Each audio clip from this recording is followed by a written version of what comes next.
All right, we'll get started. I'm sure people are going to continue to jump on, but we can at least kind of get going here. It shouldn't be too long. Like I said, it'll be like pretty casual. So feel free to ask questions as we're going, or you can throw it in the chat box and we can talk about it after.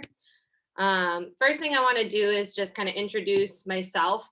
So my name is Rebecca Coutts. I am a physical therapist. So I have my doctorate in physical therapy. I also have my strength and conditioning certification. I've been at TB12 for about 3 years now. I started down in our Foxborough location. I'm now in the Boston facility. So I'm actually sitting in a treatment room right now. The reason this was kind of an interest of mine is that I am also a new mom. I have an 11-month-old at home, turning 1 this month, which is kind of crazy, but I feel like I got to see firsthand how to apply some of the, TB12 method to my prenatal care and especially to my postnatal care. So we'll kind of go through all of the TB12 pillars, talk about different topics. And again, if you have any questions, just pop in. Go to the next slide. All right, so I think kind of the first thing to talk about is just like what TB12 is, because I think it can be a little bit confusing. We're a health and wellness brand. So we were founded by Tom Brady and Alex Guerrero, and their goal was just to help people live. I want to see that first before something.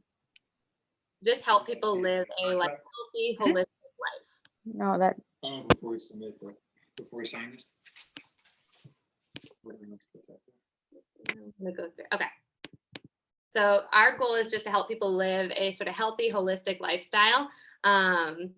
We have 2 different sides to our business. So we have our performance and recovery services. That is the side that I work in. So that's where people come into our center. We do hands-on work. We do exercises in person or virtual. And then we also have our retail e-commerce side that complements and kind of sells some of the products that we use in the center. So like I said, I'm sitting in a treatment room right now. Clients usually come in the door. Sometimes they have pain. Sometimes they're working towards different, goals. Like I want to run a marathon or, different things like that. And we're putting together a comprehensive plan to address their goals. I will say, like a lot of people think it's like professional athletes. It's mostly not. We're about like 90% of people that come in are just like your regular people. My youngest client is 4 years old. My oldest is like in their late 80s. So we work on a variety of different things. And we've had a lot of people in their pregnancy come through or people postnatal that need kind of additional care come in. I think one of the biggest goals, actually, I had someone this week that came in and he was like, I just want to be able to pick my toddler up off the ground. Like that is something that we're working towards because he's had really bad back pain for a while. So those are the types of things that we work on in center. And those are the types of things I'm treating every day. And we always kind of approach every injury the same way. We look at the 5 pillars of TB12 and we see, where can we make improvements? So the 5 things we're going to talk about today are going to be first, hydration, making sure you're getting adequate hydration, especially prenatal and postnatally. Nutrition, another really important thing to focus on. Functional strength and conditioning. So what types of exercises are okay to do, not okay to do, and kind of talking through that concept. And then also the cognitive fitness, which is sort of our mental health, which I think sometimes gets overlooked in women. So we're going to talk about different things that we can do to improve our mental health. Lastly, we'll talk about the pliability work, and that is usually what happens in center. So we'll go to the next slide. Okay, so the first big topic, and I think this one is kind of the easiest to grasp if you're looking to make any sort of like lifestyle change. Hydration is one of the easiest things to change today. So if you are dehydrated when you're pregnant, a lot of bad things can happen. So you can start to get UTIs, you can start to get constipated, you get more tired, you get more swelling in your feet. We're essentially made up of water. So we really want to make sure we're giving our body enough water to do all the important things that it needs to do during pregnancy. Generally at TB12, we recommend drinking half of your body weight in ounces of water. When you're prenatal, it's a little bit dicey to use that exact equation, but minimum, you want to be trying to get 80 ounces of water every single day when you're prenatal. Postnatally, if you're breastfeeding, this goes up to actually 100 ounces, just because now you are going to be even further dehydrated. And anybody who's breastfeeding currently or has, you notice that you're more thirsty. It's because you're literally losing water all the time. So water is going to be critical for your overall health, prenatal and postnatal. One thing that can also be really beneficial is using electrolytes. So not necessarily, like a sugary sports drink, but just kind of pure electrolytes, which are essentially just salt.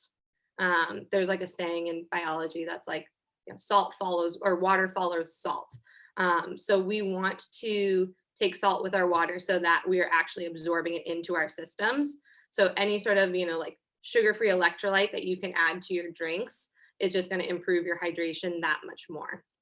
So that was one thing I found, at least, especially while breastfeeding, that was a huge game changer for me. We'll go to the next one. Okay, so nutrition. So this is something, we constantly talk about at TB12. Anything you put into your body is going to have an effect. So we want to just make sure, especially right now, that you're taking care of your nutrition. First way to do so, staying hydrated. So just talked about that. I would recommend, if you're trying to meet that hydration goal, like invest in like a kind of bigger water bottle, something that's going to keep your water cold. This one's about 40 ounces. So to hit that 80-ounce goal, I just know I have to drink 2 of these a day. It simplifies it as opposed to like going to the kitchen and getting just a cup of water. So I lean more of like invest in a water bottle, keep it with you at all times. It'll be good to have on the go, going to appointments, breastfeeding, whatever it is. It's just nice to have with you. So that would be kind of first step of your nutrition plan. The second thing that we usually preach here is incorporating more plant-based meals.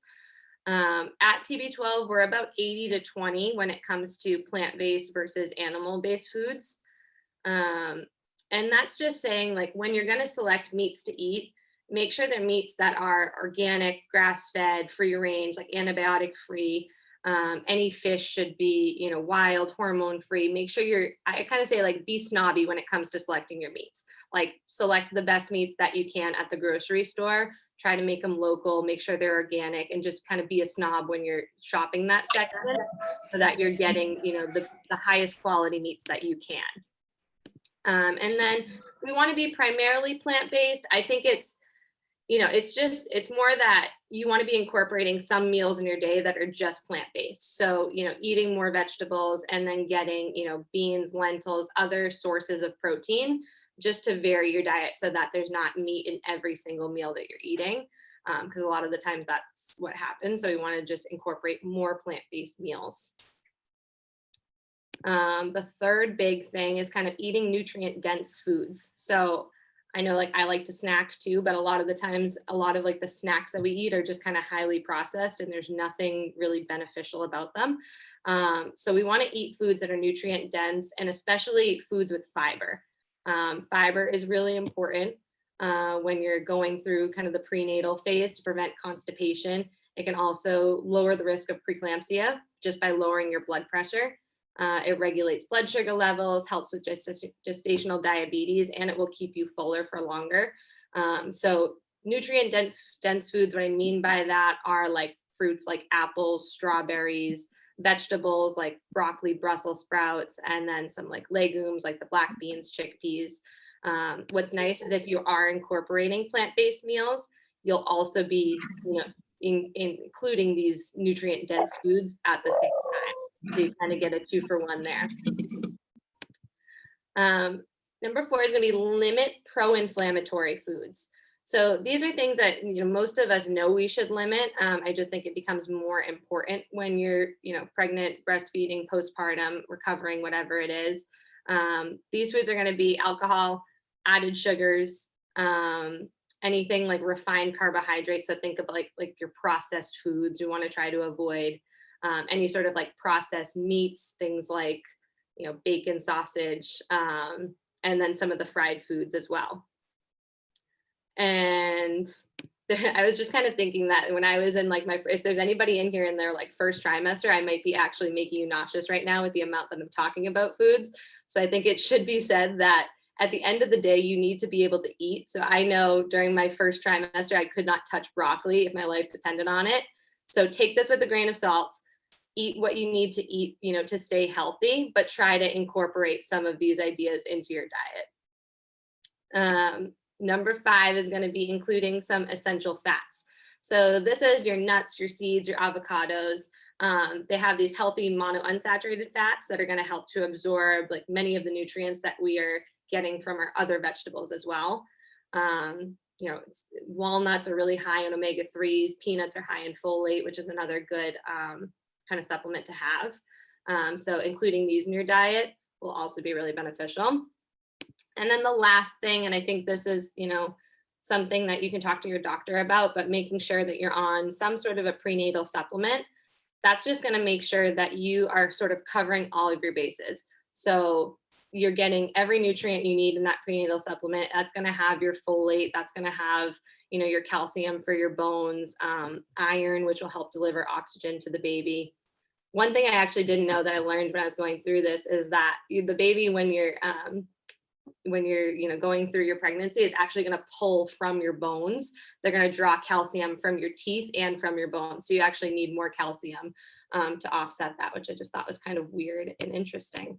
But that's why having a prenatal supplement is going to be really important. So this is kind of just an overview. And again, it's not, this is not going to be the same exact plan for every female or every pregnancy, but it is something, just a general guideline to follow. I know they say like, oh yeah, it's kind of an old saying, but it's like eat for two. Now they've sort of proved that that's not exactly right. We want to consume about 300 calories more a day while you're pregnant. And ideally those 300 more calories are giving you good nutrients. So we want to just be getting the most that we can out of our foods, trying to limit the amount of processed foods and things that we know are going to be harder on our bodies to break down. If anybody has any questions about that too, feel free to throw something in the chat box.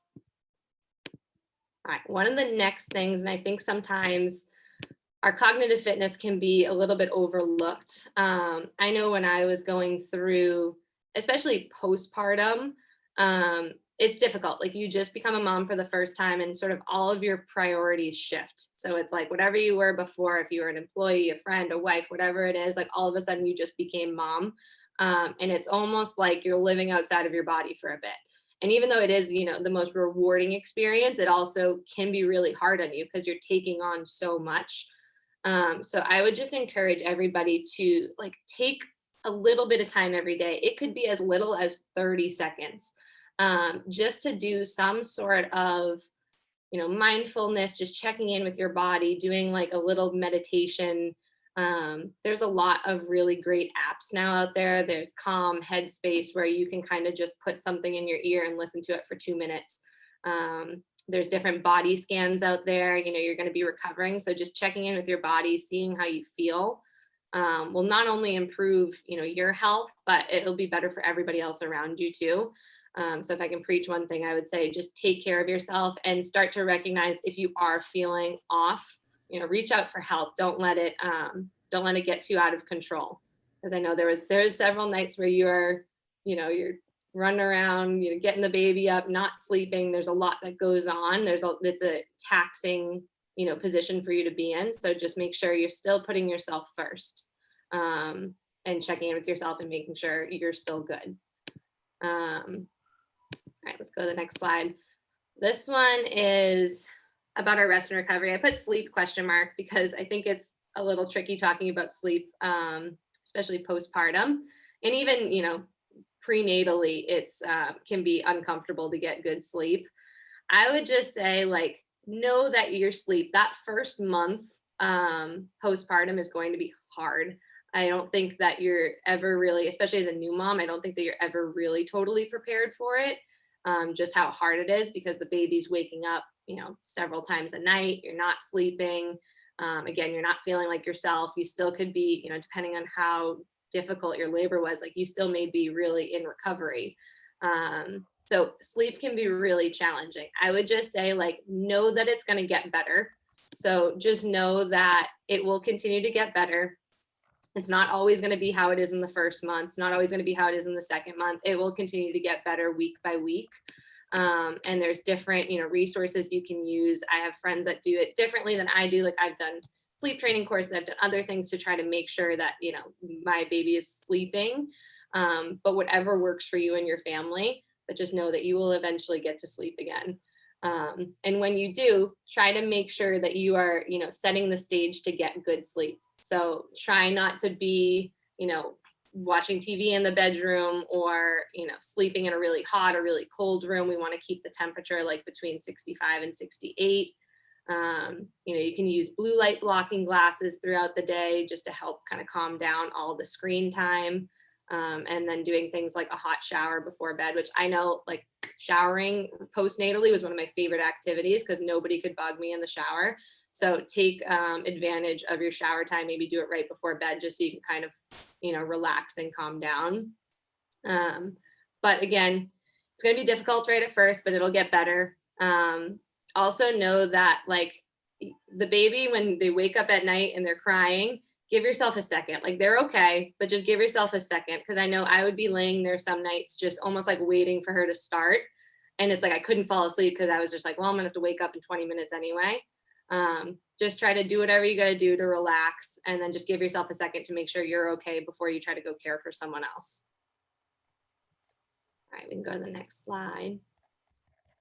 So I want to talk a little bit about strength and conditioning because this is really like at the heart of what we do here, along with the tissue work. So we like to use resistance bands at TB12. They're, you know, they help to build muscle strength without overloading, which is, you know, a big goal of what we want to do.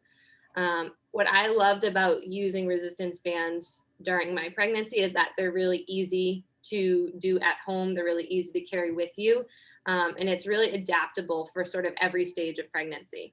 So, you know, in my first and second trimester, I was using heavier resistance bands, kind of pushing my strength. And then in the third trimester, I was kind of decreasing my load just because of how I was starting to feel.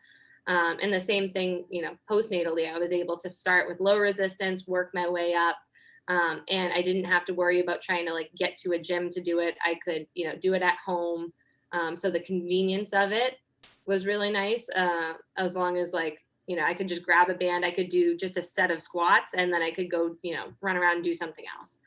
So it's just a really easy tool to have. So I would, you know, recommend looking into some resistance bands for you at home, just to have as an option as you start to kind of get into your training. And we can talk about sort of the next slide. So the prenatal exercises, I think there's not a lot of great information on like what do you do first semester or first trimester, second trimester, third trimester. The reason being is that it's going to be different for every woman and every pregnancy, kind of what your limitations are through each, you know, part of your pregnancy. The general rule of thumb is like you can sort of continue doing whatever you were doing before you got pregnant, just sometimes with modifications. So you may see, you know, a person running a marathon at 9 months pregnant, and that's okay. You may see someone doing CrossFit at 9 months pregnant, and that is okay. Whereas you may not feel as comfortable doing high impact activities. I think it's really about you and how you feel and sort of what your activity was leading up to this point. My general kind of what I followed in my first trimester was kind of continuing my usual exercises. I started to add in breathing and pelvic floor exercises, which we're going to talk about in a little bit in the postnatal slide, but really starting to build up some of those muscles prenatally, because not only do they help you with labor, but it also helps you when you're postnatal sort of relocate those muscles and be able to use those muscles more. So I started doing that in my first trimester, and then the other thing was just making sure that first trimester, just avoiding overheating. So making sure you're, you know, well hydrated, and avoiding getting too hot with your exercises. Second trimester. So this is when I was, you know, you kind of get a good energy burst. I think in the second trimester tends to be more pleasant than the first. So you can vary your exercise. You can up the intensity, you can lower, you know, impact, however you feel. But I continued to do the breathing and pelvic floor exercises. I just increased the difficulty of them. So instead of doing, you know, a Kegel laying on my back, I would start to do it, you know, a Kegel while squatting, adding movement to it and making it sort of like a more functional movement. This is about the time when I definitely avoided crunches. I just didn't, you don't want to increase any like the intra-abdominal pressure. And at this point too, like it's not going to be beneficial. You're not going to be able to build your abs at that point. Not in the way that crunches do. I still did a lot of core strengthening, but in more neutral spine positions where I wasn't putting as much impact through my stomach. Other thing that helped out was just doing a little bit of hip flexor stretching. So just kind of opening up my hips, because as your stomach gets bigger, you start to lean forward, and that creates more tension through the hip flexors, can start to cause lower back pain. So I started to add in a little bit more hip flexor stretching along with foam rolling, which we'll talk about a little bit later too. Third trimester, this is day to day. So this is depending on how you feel. Some days were great, some days weren't. That's why I liked using the resistance bands, because I could still get something in. The goal is to still be, maybe 30 minutes a day doing something. But it was, it was day to day on how much resistance I used and how I felt. So postnatal exercises, I broke this into 3 phases, and I didn't put any sort of like timeline with it because I think it's so different for every person. Kind of phase 1 is our recovery phase. So generally this is like, could be anywhere from the first couple days to the first couple weeks. It depends on how complicated your birth was. If, you had a C-section, if you had any complications, how much tearing you have, things like that are going to impact how long this phase lasts. We call this kind of the recover phase. So this is, you're really healing during this phase. I just found that while I was healing, I wanted to start being able to do stuff. I just wasn't sure, what to do. And so I wanted to just kind of give a couple tools here for different breathing exercises, different pelvic floor exercises, and just some kind of light ab exercises that you can start to do to kind of refine where all of those muscles are. So breathing, this is just as simple as maybe you're laying there, 2 days post-birth, and you're just laying on your back, and all you're focusing on is just breathing through your nose for like, 4 or 5 seconds, and then exhaling through your mouth. What this does is that when we inhale, our rib cage expands, and it actually pushes our diaphragm muscle, which is right underneath our lungs. It pushes that muscle down. So what happens is that muscle pushes down, it pushes on all of our organs, which push down into kind of like the basket that is our pelvic floor. So our pelvic floor has to actually lengthen when we breathe in, and then it has to contract when we breathe out. So that is sort of like the baseline foundation of rebuilding your pelvic floor, is just starting by breathing, because you're going to get that contraction there. So when you feel like, wow, I really can't do anything because I'm in so much pain, just focus on breathing. It's as simple as that. And just trying to really be mindful about that movement, trying to kind of breathe into your belly, and then as you breathe out, kind of relax all the way. Second thing that you can start to do in this phase are light pelvic floor exercises. So when I say light, it's going to be one of those things that you go to try it and you'll know quickly if you want to be doing it or not. For me, it was like a few days postpartum I started. For some people, it's immediately. For some people, it's, a week or two. But this is just kind of your basic Kegel. And all it is, you want to be able to reconnect kind of the brain to that muscle, because that muscle has been stretched. It's kind of been torn through. There's different damage that's been done there. So we want to reconnect. So we want to go, just lightly activating, kind of pulling up, almost like you're like sucking a blueberry up is always the cue that I was given. And then making sure you relax all the way. So it's just going through those light kind of Kegel exercises. And then you can also add in some light abdominal exercises. So, like a standing Pallof press, things that you can start to lightly activate your core without having to do crunches, anything like that yet. The next phase is kind of what we call rebuild. So this is, you're starting to get into more light resistance training. So maybe you're starting to do some bridges. You're starting to do, maybe a different, squatting, just different kind of basic exercises to build up your glutes and your core as you're still working on those Kegels, as you're still working on the breathing exercises. This is also the phase 2 where you kind of get more comfortable walking. You can start to walk for longer distances without, being really sore. Phase 3 is kind of like your return to sport phase. This is like you're getting back into everything you were doing pre, your intensity, you know, is up, you're not having any sort of like incontinence, anything like that.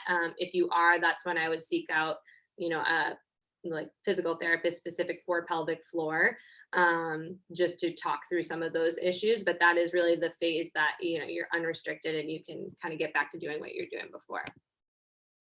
The next one.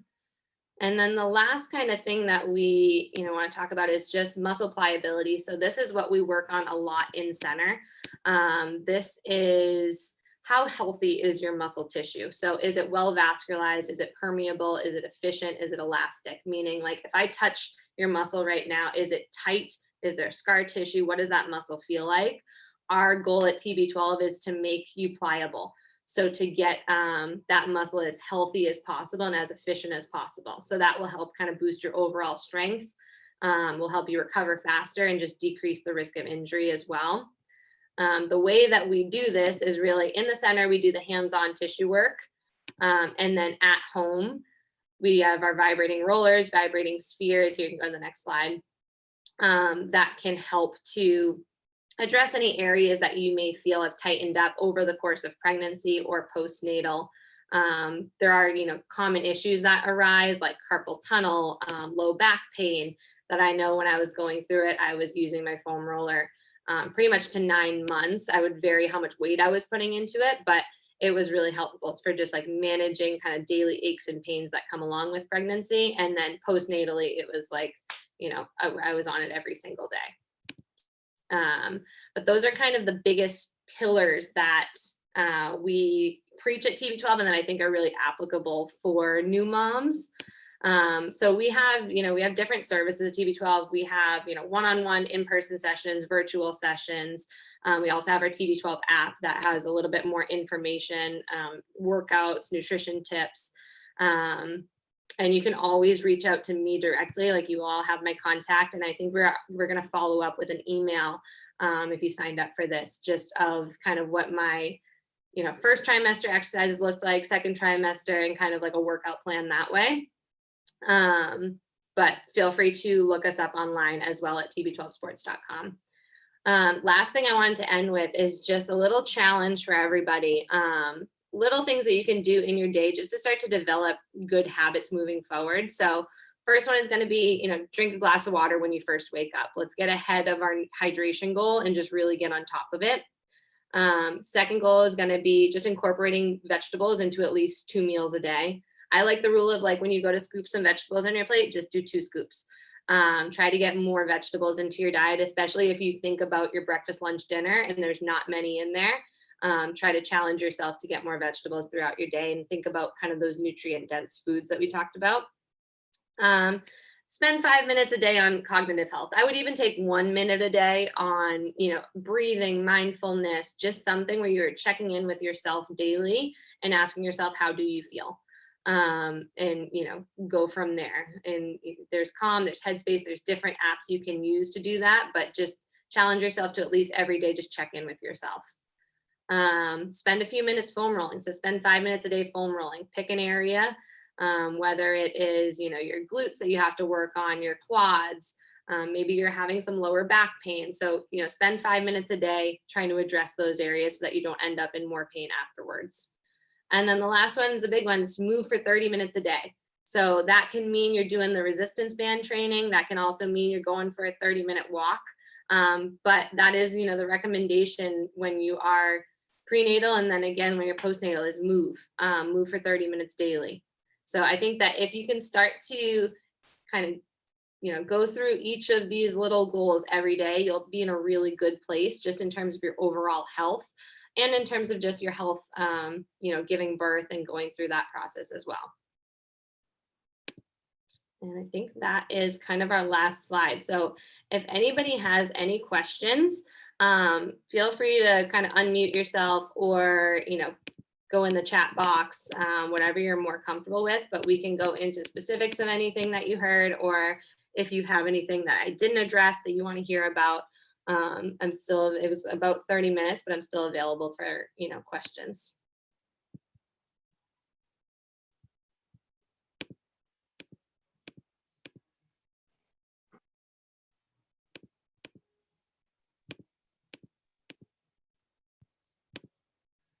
And we're going to follow up with an email, but you will all have my contact information, so you can reach out to me via email as well.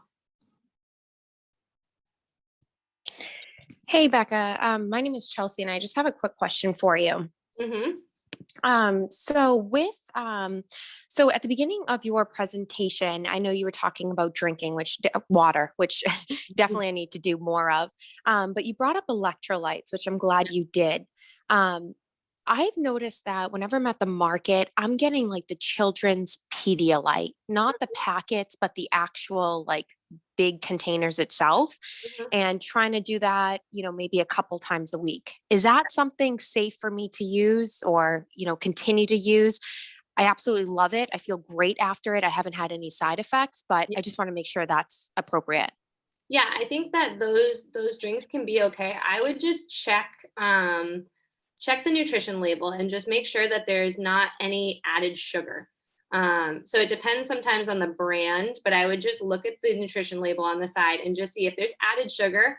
I would say just try to avoid if it's excessive at all. What we don't want to be having like big spikes in our blood sugar, especially prenatally, just because we're trying to avoid any sort of gestational diabetes. So we want to make sure that we're limiting that kind of unnatural sugar intake. So I would lean more towards an electrolyte that's going to be like all natural, no sugar added. So just check the Pedialyte and just see what it is, because there's different types of them. Some of them, because they are more for kids, will tend to be higher sugar just because then kids like the taste of them. But there are other ones on the market now. So just double check it and see if there's that added sugar. Start to look for something else. Like we have a couple different options, but like we have our electrolytes here that are, it's just kind of, you squirt it in the bottle. There's different flavors. There's raspberry, lemon, different things like that you can squirt in, and they have no added sugar. So that's kind of what I lean towards. And they have 72 trace minerals. So just make sure whatever it is high quality. Excellent. Thank you so much. Yeah, thank you. All right, I'm getting a question through the chat. So I am 4 months postpartum and breastfeeding. Is coffee okay? So there's like, different ideas about coffee. I think it depends on the amount of coffee. I think that 1 glass of coffee is generally accepted as being totally okay. I think if it's going up to like 3-4 cups of coffee, what I would be concerned about is it starts to have a dehydrating effect in our body. It also can start to, tax our adrenal gland, which can throw off your hormones, which is already sort of out of whack at this point, 4 months postpartum. And I would just be weary of when you drink coffee. So I would do it really early in the morning. They've shown in different studies that drinking coffee after 12 o'clock, so after noon time, is going to impact your sleep, whether or not we think it does. So a lot of people will say, I can drink coffee, fall right asleep.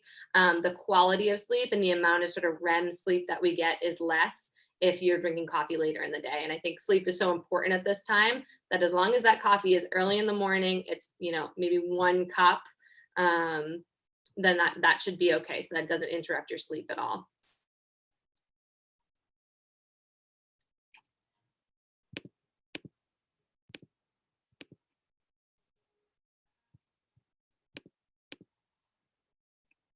All right, how much cardio do you recommend during and post pregnancy?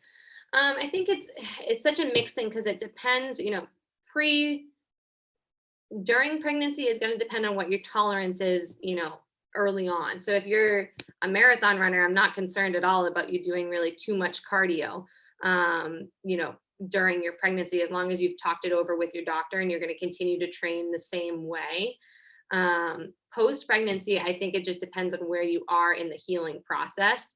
Like you're not going to be able to do a ton of cardio early on, especially because, when you're breathing heavy, it's going to tax your pelvic floor. So you have to make sure that everything is kind of healed before you start going into heavy cardio, but it's so dependent on every person.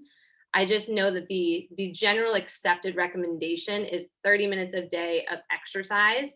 And that can be anything from high intensity interval training to just walking.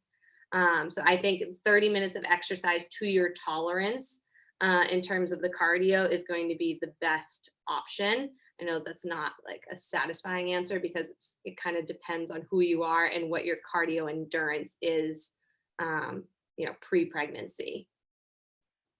I will say, I do think that they play it really safe in pregnancy because nobody wants to be that person that says, oh yeah, go ahead, go do this, because they don't test anything in pregnant women, which is kind of frustrating. So they'll just say, oh, avoid it. I think it's all to your tolerance. So if you're questioning something, like if you're like, oh, can I go on a long run? So like this next question, is it safe to go on long runs in your third trimester? Should I cap it at a certain length? I think it all depends. Like I have a client right now that's in her third trimester and she's running, 8-10 miles a couple days a week, and she's totally fine. Doesn't bother her. She started to feel like in her last run, she was starting to feel like a little bit more labored breathing. I was like, okay, so, in your next run, back it down a little bit and then, see how you feel. And then if you want to ramp it back up again, like that's okay. It's more going off of how you feel in those moments. But I don't think there is a rule that you cannot go for long runs in your third trimester. It's all just based on how you feel. Oh yeah, no, we didn't actually talk about diastasis rectus. So I don't know if you guys have heard about this, but it's essentially when you're pregnant, your abdominal muscles are stretching. So those like superficial layers of abs are sort of stretching out to allow space for, the growing baby. What you'll notice is sort of postpartum, your stomach is kind of shrinking back down and your abs haven't really woken back up yet because they essentially have been shut down for, let's say 6 months at least, where they're not at their optimal length. So after you give birth, your stomach is kind of trying to figure out where your core is. And a lot of the times when those muscles are coming back together, there can be a gap sort of in the middle of your stomach. And that's what we call that diastasis rectus. You will feel it. Like I know when I gave birth, I felt like I put my fingers down almost like where your belly button is along that line. And you'll feel like a palpable gap there. That is normal to have a gap. What's not normal is when it becomes wider than about 2 finger like length like this. So you put your fingers there and that gap is, bigger than that. Then you want to start to maybe reach out, see somebody about it, because we want to make sure that we're getting those core muscles to kind of come back to where they are. All that is that, they're stuck right here. We need those to close up so that you have, your full corset of core strength back. But that is something that commonly happens. So we just want to make sure that you get it checked out if it's, beyond that kind of 2 finger width. And I would say common misconception too with that diagnosis is a lot of people will just want to like really do crunches to strengthen their abs after. It may not be, the best option. Because that doesn't actually bring your abs together. I would recommend doing more core work in sort of neutral spine position. So like one of the, biggest exercises that we use, I have a band here. I may just be standing here and I'm using my pelvic floor. So I'm pulling up through my pelvic floor. I'm tightening my stomach. So I'm pulling my belly button to my spine. And then I'm just doing a Pallof press. So it's a functional position where I'm standing up. And depending on how much resistance you have, you're going to be able to feel this in your core. Exercises like that postnatally, especially when you have something like diastasis rectus, is going to be more effective a lot of the time than just like pure crunches. Because again, crunches are going to shorten our hip flexors. They're going to increase pressure in our stomach. We want to make sure that we are activating the muscles properly and then keeping you in a neutral position while those muscles come back and heal. And then, eventually you can start to do crunches again, but we just want to be careful with when we choose to do those. Super helpful. Thank you. Yeah.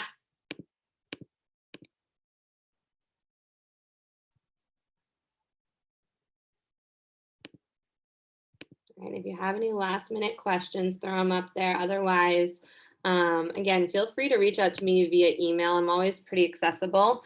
And we're going to send an email out at the end of this. And Alex, are we going to send out those first trimester, second trimester, third trimester workouts? Yes. Yeah, we'll send all of that, Becca. Okay. Yeah. So we'll put together that email and you'll have kind of if you're just starting out and you're looking for just guidelines to use with resistance bands, you'll have those different trimesters to kind of look at and see, what are exercises that are safe. And then if you have any follow-up questions, just feel free to reach out to me.